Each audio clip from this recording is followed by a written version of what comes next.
Welcome to the Precon Precon, a show where we take a commander deck and have a pre-game conversation, unscripted, unplanned, right before your eyes. My name's Gramps.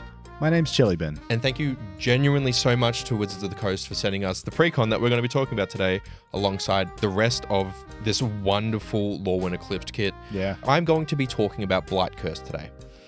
I'm going to treat Blight Curse as though I've built the deck, and I'm bringing it to a commander night with my friends, then they've never seen it before. That's me. That's Chilibin over there. I'm friends. And you other two people watching, you are also friends. You are in this game. And if you have any questions or think that I've missed anything in this discussion, let us know in the comments. Yeah. Join the Precon Precon. So I've taken this deck on Moxfield, on our show account, Moxfield. So for casual compliance, if you're looking for us there, and you can see the tags that I've tagged this deck with.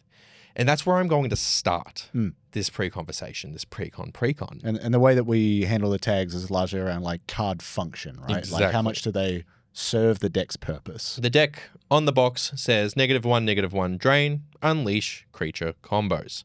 Yuck. That's what it says on the box. Does it do what it says on the box? How well does it do what it says on the box? Often when we're building decks, sometimes, and I know it happens to me a lot, we get paralyzed in trying to do too many things.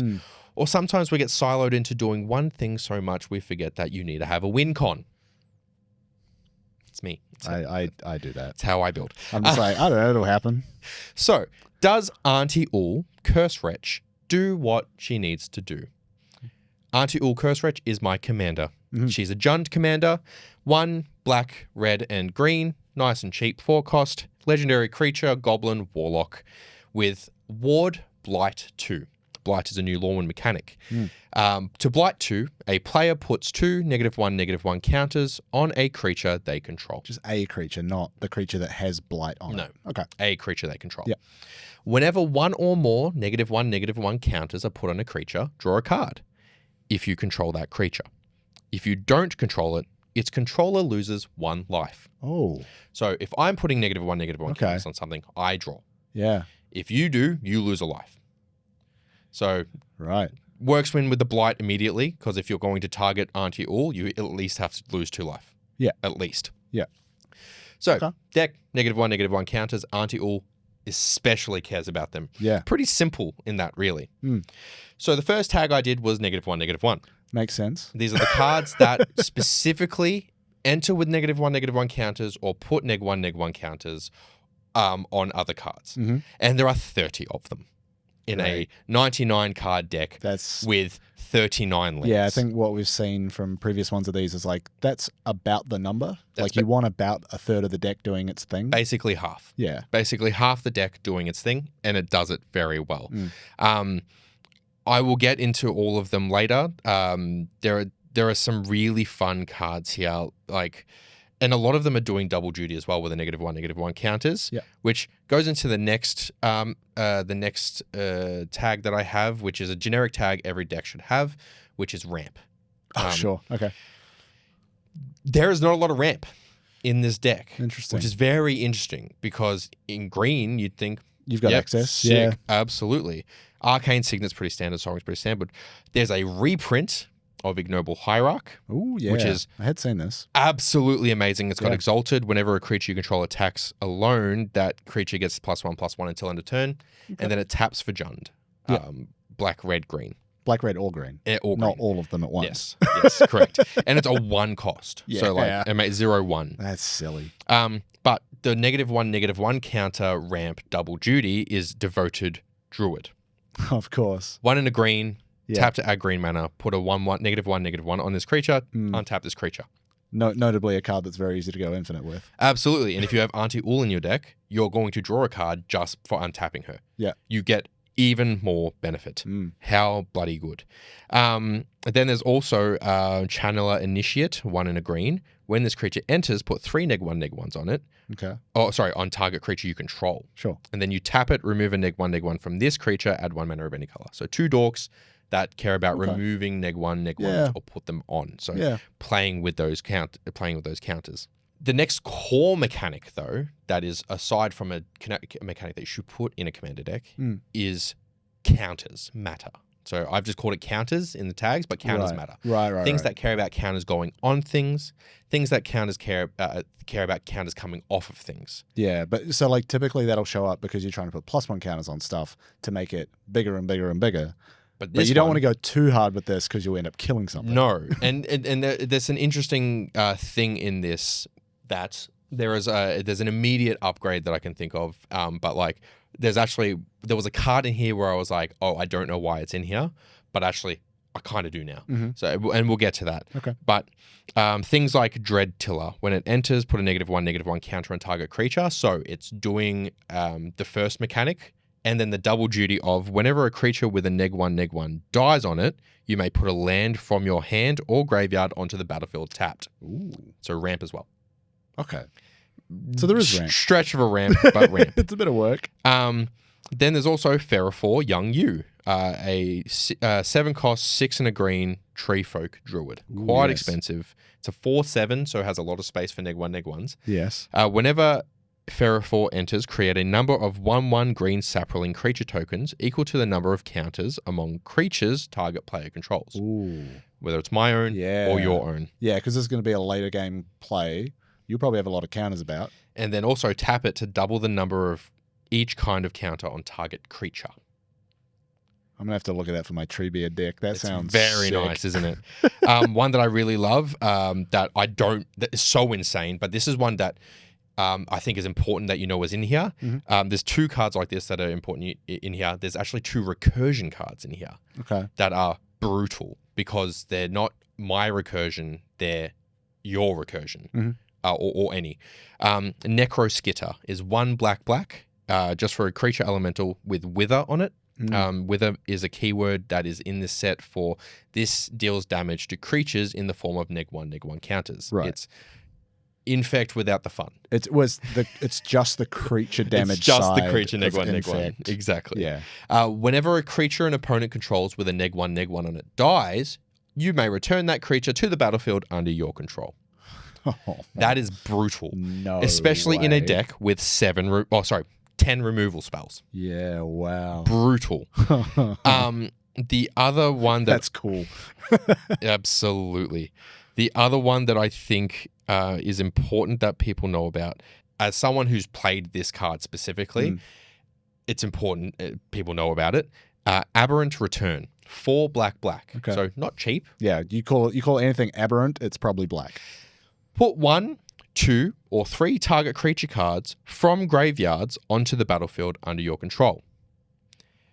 Each of them enters with an additional -1/-1 counter on it, which means you take 3 creatures from graveyards and they each enter with 1 -1/-1 counter. That is not.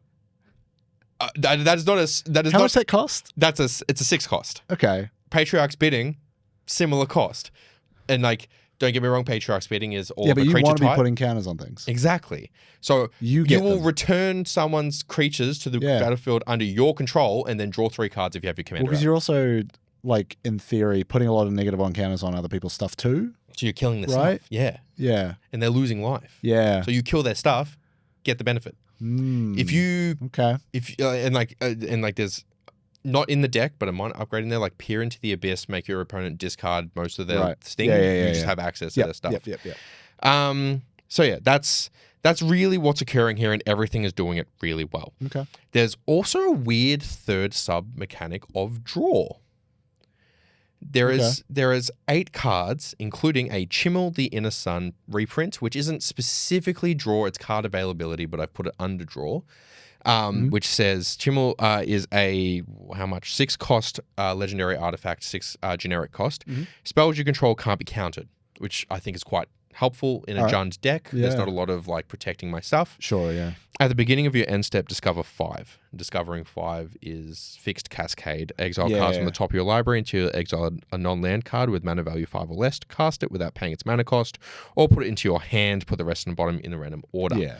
So very nice. It gives you a way out of the classic cascade problem of, I didn't want to cast this. Yes, exactly. This is bad for me right now. It's more card availability. But then there's stuff like Harmonizers in this. A really fun one, which there are 2 Planeswalkers in this deck. Vraska's Betrayal Sting. Oh, sure. Vraska Betrayal Sting, sorry. Yeah. This I've put under draw and proliferate. Because it's 0 is draw a card, lose a life, proliferate. And it's putting a counter on it. True. And, yeah. Yep. And then also it's got poison as well, which I love. Which is its ult is if target player has fewer than 9 poison counters, they get a number of poison counters equal to the difference. And then you use proliferate. Yep. And then the other planeswalker is counters and -1/-1 counter. So counters matter and gives -1. It's Liliana Deathwielder, 5 black. Oh, yeah. Put a -1/-1 on up to 1 target creature. It's +2. Man. Classic planeswalkers. +2. Yeah. And then it's -3, destroy target creature with a -1/-1 on it. Yeah. And then -10, return all creature cards from your graveyard to the battlefield. So there's 3 cards that do something like that. That's hot. Brutal. How much, just before you go on, how much proliferate is in the deck? So I have 3 cards tagged with proliferate. Oh, okay. You do have it. Yeah, no. And see, and this is as soon as you talk about planeswalkers, like trying to get to the ult before it gets removed, that's always a challenge that you run into, especially with 3 opponents. Exactly. And proliferate is on one of the commanders. Sorry, on one of the planeswalkers. It's on Vraska. Vraska, yeah. The other issue, the good thing about proliferate is you get to pick which counters you proliferate. Yes. So like, because there is a world in which you proliferate 14 -1/-1 counters and then draw 14 cards. Because Auntie Ool, when you put a -1/-1 counter on a creature, you draw a card. If it's one of yours, right? Yes. Yeah. But because that's the thing, that's kind of like the balance you have to find, right? Is like if putting another -1 counter would kill it, you obviously don't want to do that. Absolutely not. Unless. I'm going to introduce you to Oft-Nabbed Goat. I have seen this card. I pulled one out of some packs that I bought for myself. I love the design of this card so much. This card is brilliant. It's built for Commander. It's 1 so and a black. Good. For a creature goat, 1 generic, draw a card, gain control of this creature, and put a -1/-1 on it. Only your opponents may activate this ability, and only as a sorcery. It starts as what, a 0/5? Starts as 0/5. Yeah, so it's got basically, as designed, 5 iterations of this ability before it dies. Yeah, right? exactly. Basically. Yeah, I had it out for a long time. Yeah. When this creature dies, if it had 1 or more -1/-1s on it, its owner draws that many cards, and each other player loses that much life. Yeah. It's so good. Because in theory, like, if no one does anything weird, it's going to basically go around the table. Everyone's going to get to draw a card off it. And then eventually everyone's going to lose 5 life, and I'm going to draw 5 cards. Well, when it dies, if everybody's gotten to take a counter off it to draw a card, it'll only have 1 on it when it eventually dies. Yeah, true. Right? No. It's when it dies. If it had 1 or more -1/-1s on it, its owner, so the person that played it correctly, its owner draws 5 cards, and each other player loses 5 life. Does it just say 5? Well, it says that much life. Yeah, so if say I play it, you activate it by taking a counter off to draw a card, it's now got 4. And so it's got 1 -1/-1 on it, and then if someone kills it... Oh, that's right. Sorry, I'm thinking of it the wrong way. Yeah. Counters go on. Yeah, so unless someone kills it earlier, which you'd want to do, you'd want to kill it when it's got 0 on it. Yep. Ignore the last 60 seconds. That's crazy. I love it. It's so good. What questions come to your mind at the moment with what the deck is doing? I mean, it's more... I have played and built a lot of decks that do +1 counter stuff. Yes. Because the idea is like you make creature big and hit people with it. This is... I am not sure of like what kind of synergies and strategies you're looking for as you put -1 counters on stuff. Like, are you trying to shortcut it by removing them, or are you trying to make things die? Like, what's the sort of overall strategy? Is it a graveyard reanimator type vibe, or is it more of like the -1 counters you could view as a downside? Are you then trying to circumvent the downside to get something essentially cheap? So as the constructor of this deck, I can tell you that the commander really matters. And there's a really important... I've played this deck exactly once, and this is how I won with this deck. Okay. There is a 2-card... It's not an infinite combo. It's just a 2-card bomb. that is a later game kind of bomb. You've got Auntie Ool out. She remains on the board. You come around to your next turn. This card is one of my favorite cards of all time. It's Black Sun's Zenith. Okay. I'm so glad this has been reprinted. I've heard of it. X black. Yep. Put X -1/-1 counters on each creature. Shuffle Black Sun Zenith into its owner's library. So it goes back into the library. I didn't have to shuffle it back into my library. I won with it. I forgot that it's -1 counters. Because yeah. the Auntie Ool effect occurs all at once. Yeah. So even if she dies, you're still... Oh, the triggers go on the stack. Still triggers. The triggers go on the stack. If I Black Sun Zenith for 9, so I paid 11 mana. Right. And each opponent had more than 4 creatures. So each of them took more than 44 damage. Because you lose 1 life for each creature you put a -1/-1 counter on if Auntie Ool's on the battlefield. If you're the opponent, Just right? to read the word again. If whenever one or more -1/-1 counters, if you don't control it, its controller loses 1 life. Yeah. Right. So that's 44 damage. So if I'm your each. opponent and you're putting -1 counters on my creature, You lose that life. I'm losing a life per counter? Yeah. Is that how it's worded? Per counter. So it's not when 1 or more, it's when a -1 Oh counter. no, it is 1 or more. Okay. Oh, I shouldn't have won that. Oh no. Well, and this is it, right? This is part of This it. is how you learn. Yeah. Remember when we used to play Lagrella the Magpie and exile every creature? Yeah, that was wrong. People have played it wrong. Yeah. Okay, so 1 or more, they only lose 1 life. It's different each time I do it. Yeah, well, so if you were Black Sun Zenithing, read Black Sun again. It's put X1 -1/-1. Yeah, so you are put, and it's on each creature. Yeah. Um, But because it happens all at once, it doesn't. It wouldn't. and Auntie Ool's ability reads what again? Whenever you put one or more -1/-1 counters on a creature. Yeah, so it triggers for each creature. Each creature. Okay, Yeah. cool. But doesn't care So if how you're many putting- counters you've done. No, if you're putting Please. 9 -1 creatures, -1 counters on one creature, that's one 1 trigger. damage. But if it's 10 creatures, 10, 10 damage. Yeah. Very good to know. Yeah. I apologize. Sorry for cheating. Well, it it's happens. it's not cheating if you didn't realize it. Yeah. Is it right? No, it's How not. does WADA feel about this? Yeah. Hey, Asada. Yeah, look, and mistakes happen as well, Yeah. right? You need to be able to acknowledge that. Oh, whoops, I made a mistake. We missed triggers. It's also, it's Things a happen. casual format. It's a brand new deck. Blight is a new mechanic. We've never seen a card like this. Exactly. It happens. Um, There's a lot of words on there too that you have to keep track of. and now, in terms of ways to win with this deck that as was well, what I was going to ask. there's a tag I haven't told you yet. And this is why I genuinely think Wizards of the Coast, you have done such a brilliant job building this deck. Whoever like made this commander deck, fantastic. Infinite. What do you mean? There is a tag in this which is infinite. There is a 3-card infinite combination that I genuinely think, because I'm with the Is It deck they did a while back, people were like, oh no, they accidentally put an infinite combo in Right. there. I don't know if they have or haven't. Maybe it was missed or not. I think this is a deliberate one. That's Because wild. there's I don't know if any of these are reprints or not, but like Okay. it's 3 cards. It's very clear. Like I personally think someone that is newer to Magic the Gathering could see these 3 cards and put it together. This is the infinite combo. Yeah, okay. We have Blowfly Infestation, Flourishing Defenses, and Grave Venerations. Okay. Blowfly Infestation, 2 and a black. Enchantment. Mhm. Whenever a creature dies, Yep. if it had a -1/-1 on it, put a -1/-1 on target creature. All right. Flourishing Defenses, 4 and a green. Whenever a -1/-1 is put on a creature, you may create a 1/1 green elf creature token. All right. So you are now making infinite elves. As long as you have a creature with a -1/-1 that dies on it first. So the requirement for this is have a creature with -1/-1 on it die while these 2 are on the battlefield. Mhm. You're now creating an elf.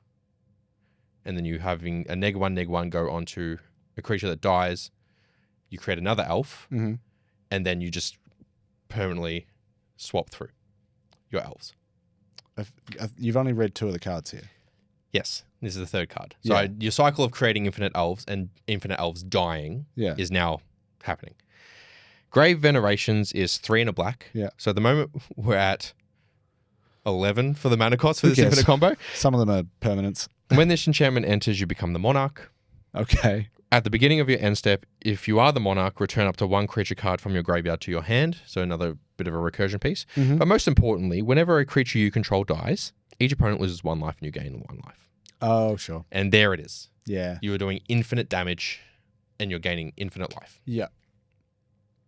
Okay. So that What was the so the the second one that you read? flourishing defenses. Whenever a -1/-1 is put on a creature, you may create a 1/1 green elf warrior creature token. Right. So okay. basically, Yeah. once you have Yeah. 2 elves tokens down, 1/1 elf tokens down, which is not hard to do. You then put one on one of the elves, it dies. You put a -1 counter on the other elf. It brings You another create elf an back, elf. dies, Yeah. and that's your cycle there. wild. Yes, very nice. Yeah. Very nice, and like it can take multiple turns to set up. If you don't know what's in there, you won't see it coming. I think personally, you wouldn't. Pre-game, you could say there's a 3-card infinite combo here. It's a pretty clear one. You will most likely see it come down and then list Two of those are permanents? all three of them are enchantments.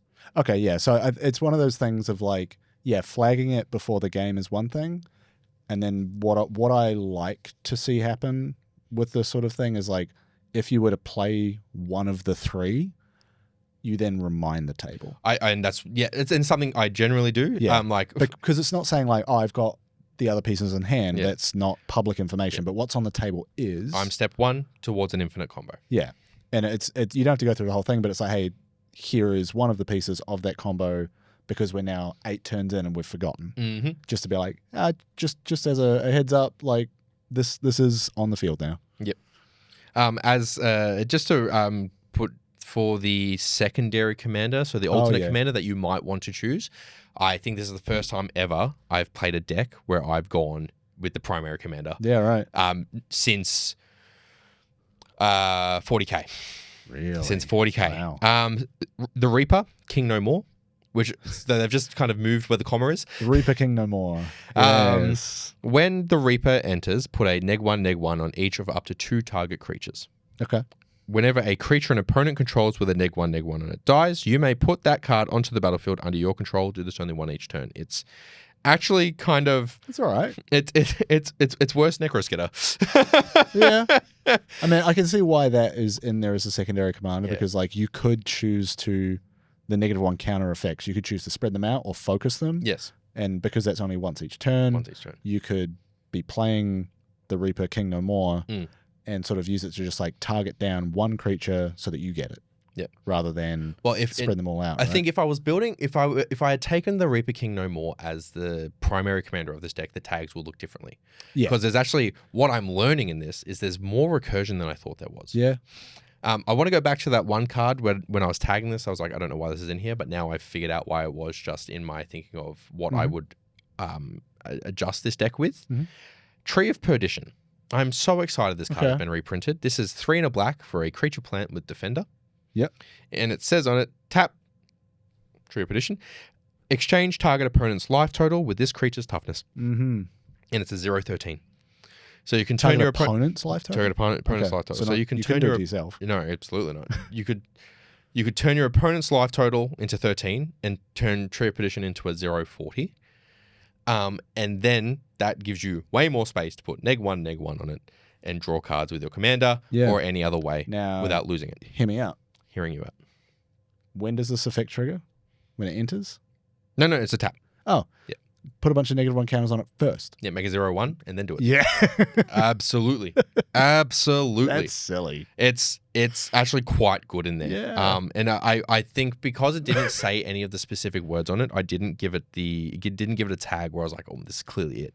But it's a counters matter. No, but it's also like the wording on that effect being like exchange this with someone's life total. You don't see that on many cards. No, you don't. So I think it's a really fun, interesting inclusion. And it's so nice to have. Yeah. In terms of cards that I think that I could probably do less of, I think I could do with less draw cards, in my opinion. Okay. There was one point when I was playing this deck where I was drawing 3 cards at my end step, and there is nothing that gives you infinite hand size in this deck. So you want to like kind of tweak the lever there a little Exactly. bit. Yeah. An easy addition to something like that is changing out Arcane Signet for Thought Vessel. Yeah. Or putting in a Reliquary Tower for a land. basic land. I would take out some of the draw as well. I don't think it needs as much. It's got 8 in there, like I said. So a Cathartic Pyre, for example, is it's dealing damage to target creature or planeswalker, so it's spot removal. But it's also discard up to 2 cards and then draw that many cards. So it's a cycle thing. But so like you could replace that with maybe a more potent removal card if that's appealing. Or something with Infect as well. Okay. Scythix, is that the Scytherix? The dragon? Yeah, the black dragon. With Infect on it. Yeah. And the rest, I'm not going to look it up, sorry guys, but because I haven't upgraded the deck. You were going to how to spell it. Absolutely. You could get rid of Harmonize as well, draw 3 cards, and put in Walls of Blasting Say, 0/30. That gives all of your stuff indestructible. That's a lot of room to move. Gorgeous. Yeah. I think if we're talking about generic cost, things that you could add to this deck, just off the top of my head, a card that I think we talked about it earlier today, Thief of Blood, which is a creature that when it enters, you remove, I think, all counters from all permanents, and you put that many +1 counters on it, which again gives you a big creature, plenty of room to put some -1 counters on it. I think I had it in my Sagas deck for a bit because it's like, I want to reset all these Sagas. Here's a creature. It steals all the lore counters. Yum, yum, yum. Yum, Start delicious. again. Start again.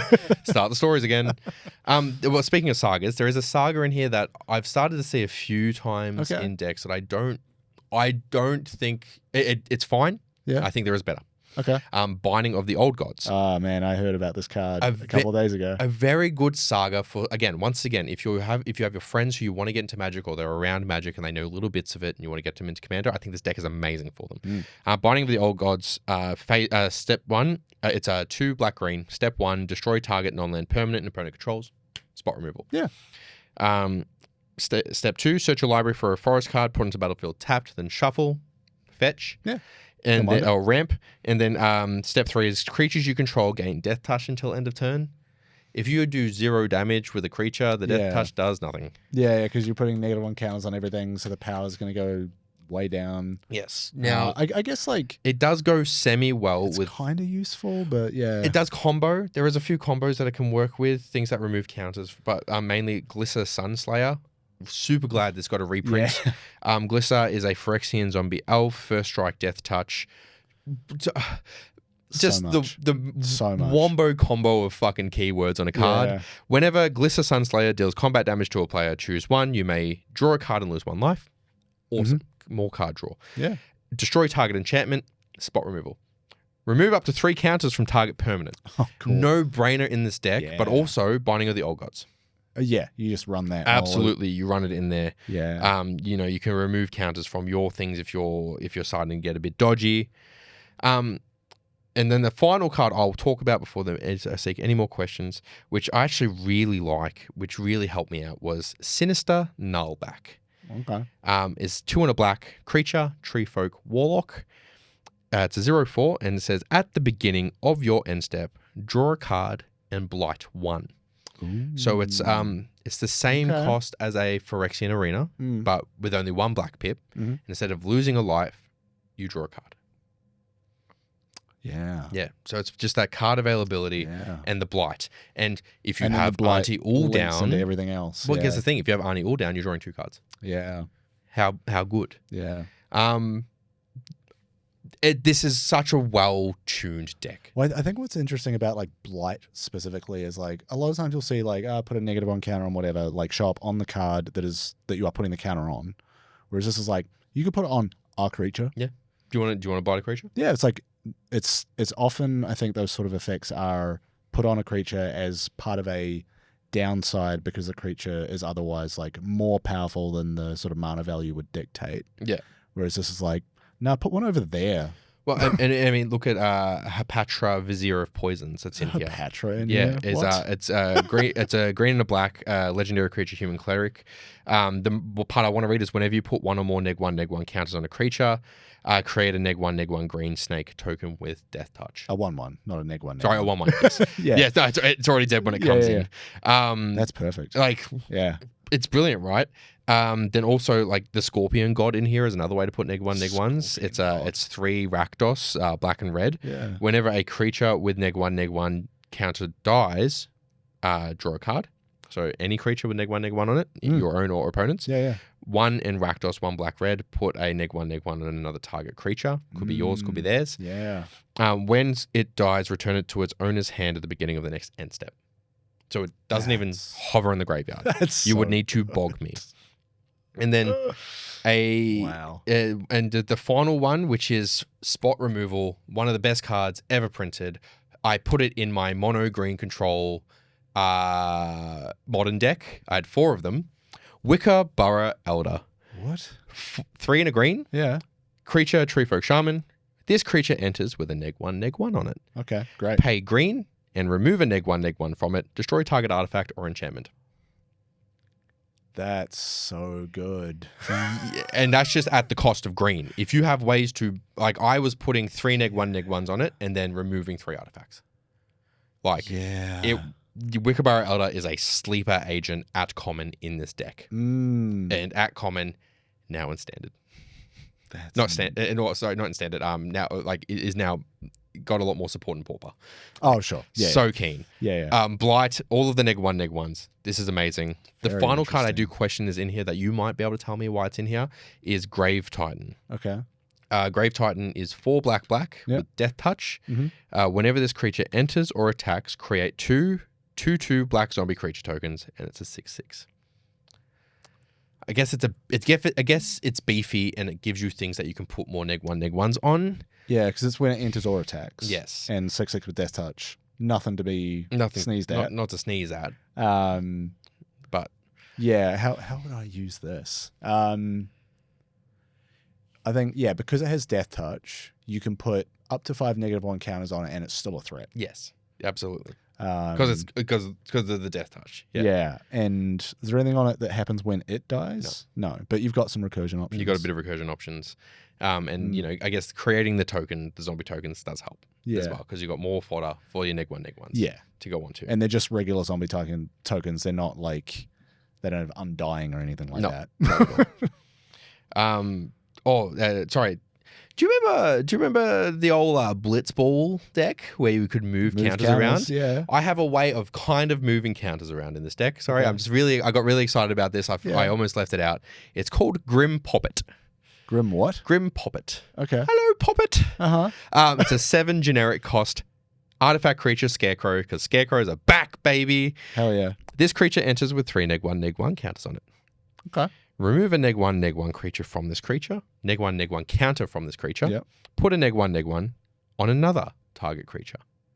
Okay. So, and then it's a 4/4. So it's technically a 1/1 when it enters. It's a 7 cost 1/1 because it has 3 -1/-1s on it. But if you remove the -1s, you put them on another creature. So you can kind of shuffle them around to, if there's anything on the field that gets benefit. You've got, like, or Auntie Ool down, you can take them from yours. Blight the Scarecrow, move them around again. 100%. And when does this trigger? It's a full colon whenever you want. Doesn't say activate it only as a sorcery. It's just 0 cost. Yep, just remove a -1/-1 from target from this creature. Sorry, so it's from that one. Okay. So instant speed. You can persist it. You can anytime to just be like, oh, I've gone. Cool. Put another one on. Yeah. Gone. Yep. Okay. Any other questions for you from this deck? The mana base is really nice. Yeah. Thank you very much, Wizards of the Coast, for reprinting the fetchable lands that care about how many basic lands that you have. Sure. I'm talking like that. But also thank you for reprinting the lands that are also check lands. Dragon Skull Summit. Enters the battlefield tapped unless you control a swamp or a mountain. Yeah, those are good. Very nice to have. Festering Thicket is a swamp forest, but it's a cycling land. It's itty bitty, enters tapped, but it cycles. Yeah. They also have put in, where is this? Rootbound Crag enters tapped unless you control a mountain or a forest. Yeah. With the cycling lands that ticks that box. Sheltered Thicket, again, cycling land that is a mountain and a forest. And then Smoldering Marsh is a swamp and a mountain that enters unless you control 2 or more basic lands. Same with Vernal Oh, Fen. those ones, yeah. Is it enters tapped unless you control two more basic lands. Yeah.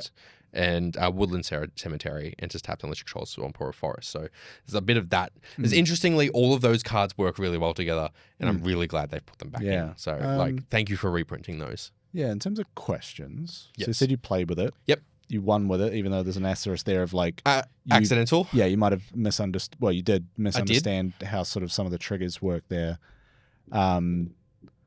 Putting that aside, throughout the course of the game, were you predominantly the threat with this deck? Because it seems like you would be able to potentially control a lot of other players, like creature board state in particular, and sort of put -1 counters on them and keep them down. Now, to preface as well, I started this game with a turn 1 Arcane Signet Sol Ring in hand. Uh-huh. But I didn't play it. I played a tap land first, and then I turned 2 Arcane Signet Sol Ring. Okay. Or the other way around. Sure. So I had Auntie Ool turn 3. Yeah. And then That's right. She didn't leave the battlefield. Yeah, but did you feel like you were being targeted a lot? I was, but that's because I was always doing stuff with her. Yeah. I removed I removed someone's Sol Ring with the Wickerbarrow Elder just because I could. Yeah. Not more than anything else. You got to feel alive. And then my man. Sol Ring and Arcane Signet got removed in response.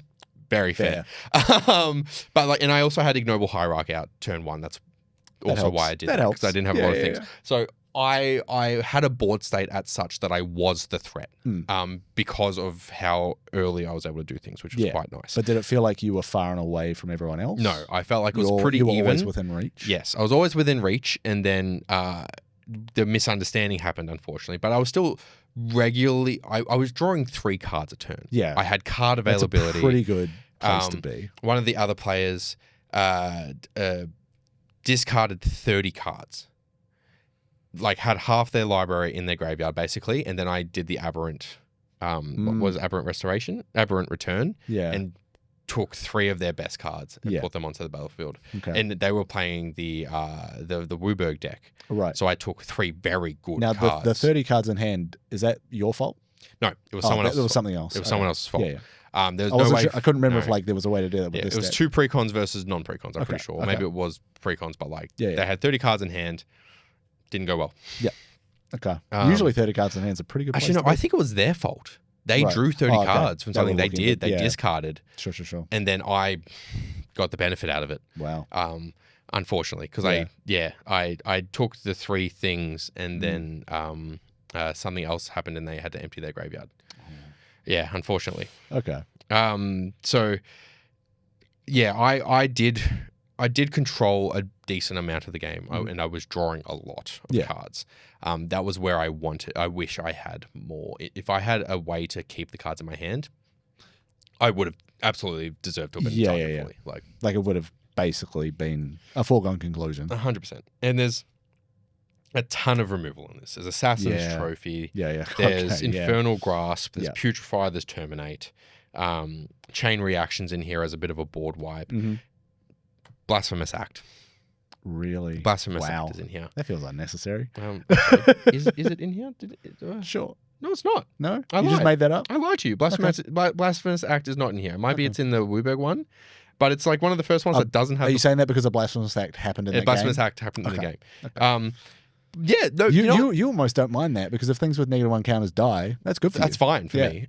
Thank you, Wizards, for not putting a Blasphemous Act in this deck, because you had design space to do other stuff like reprint Terminate, or put in like another card, Fire Covenant, one black red, additional costs to cast a spell, pay X life, deals X damage divided as you choose among any number of target creatures.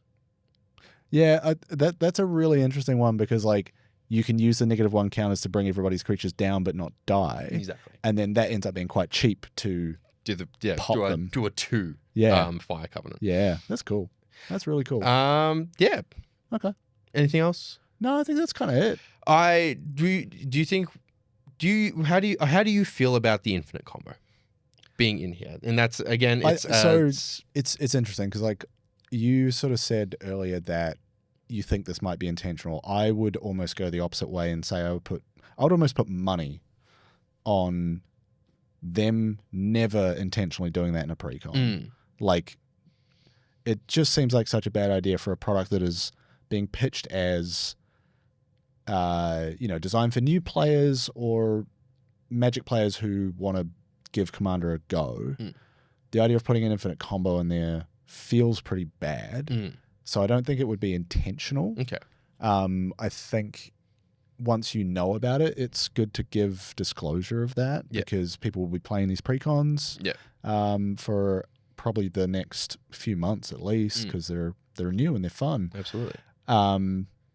I don't mind this one in particular because it is 3 cards. And it's also like one of those discovery moments of like if you're playing it for the first time, you haven't looked at the deck list and you get it and you're like, oh, I have infinite here. Yeah. And it takes turns to set up. It's 3 cards. They're not cheap cards. No. It's 3, 4, and 4. Yeah, that's what I say. Like that particular combo, I don't mind it too much.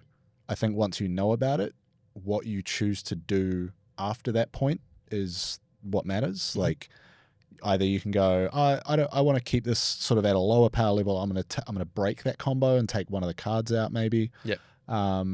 Or you leave it in there and go like, yeah, this is like a, roughly bracket 2 sort of deck.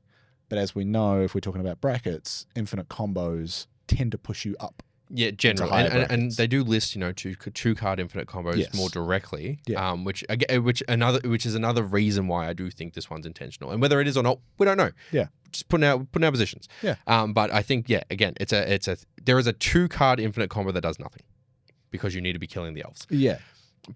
It's a May effect. Yeah, it's a target area, so you can stop it. You could constantly just kill those elves that are coming in, but unless you've got the bit that does the gain 1 life, lose 1 life sort of drain effect, then it's not actually. You can doing stop anything. it, and you end up with 1 elf. Yeah, which exactly doesn't get you anywhere. Yeah.